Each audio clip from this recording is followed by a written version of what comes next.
Mes amis, nous sommes sur le point de connaître des jours sombres. Un danger menace le royaume d'Armello. Et pour cause, le roi a été corrompu par le déclin. Il le ronge de l'intérieur et nous menace tous. Nous n'avons pas d'autre choix. Il nous faut un nouveau roi. Afin de sauver Armello du déclin. Que chaque clan se lève, la course pour la couronne commence.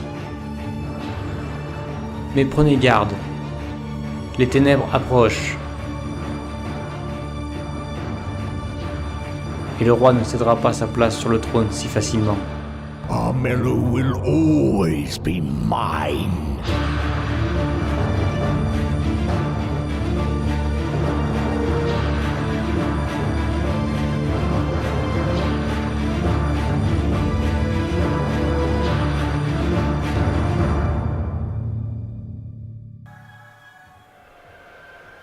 Bon, maintenant que je suis totalement rétabli, il faut que je garde mon sang-froid. Rien n'est encore joué.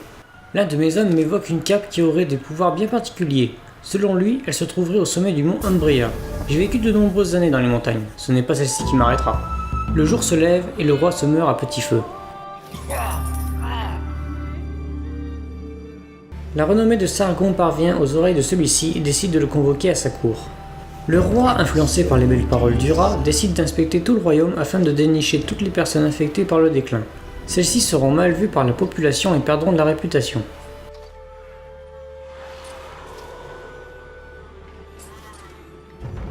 Cela ne me préoccupe pas plus. Je m'équipe donc de mon marteau de guerre et prends la route en direction du mont Umbria.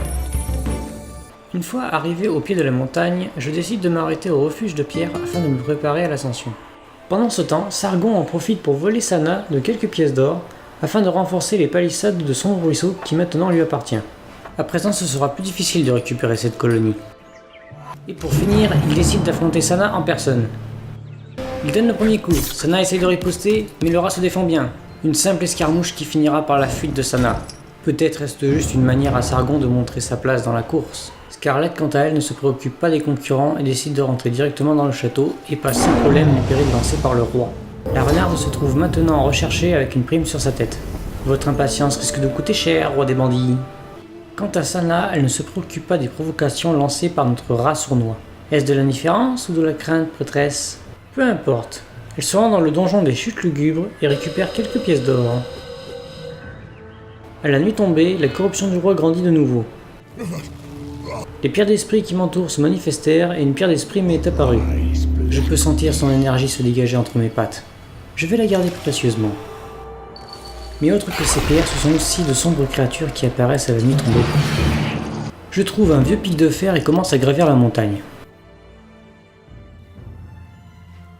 Ah! Cette montagne est loin d'être aussi facile à gravir que je ne le pensais. Ah! J'arrive au sommet! J'y suis presque!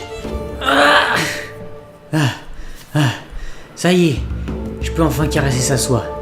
Elle est magnifique. Je m'empresse de l'enfiler et d'étaler de la montagne toute heureuse.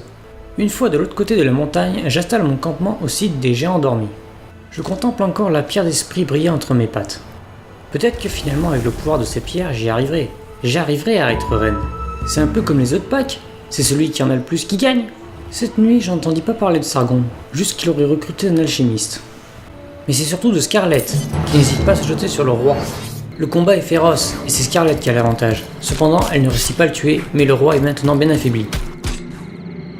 Ce qui déplut à Sargon, qui acheva la renarde grâce à sa magie. Mais ce n'est pas la queue entre les jambes que le roi des bandits retourna parmi les siens, mais bien en s'esclaffant et en se vantant que ce serait elle, la nouvelle reine. Rira bien qui rira le dernier, vantard de renarde. Et à ma plus grande surprise, Sargon veut signer l'armistice avec moi. Je doute que ce soit totalement honnête venant de sa part. Cet armistice n'est certainement que du bluff. À la première occasion, je lui montrerai que ce n'est pas avec un bout de papier qu'on obtient la paix. Sana, quant à elle, passe les remparts de son ruisseau et s'en empare. Décidément, cette colonie est très convoitée. Suite à l'attaque de Scarlett, le roi est affaibli et il ne me reste plus beaucoup de temps pour me préparer à l'affronter.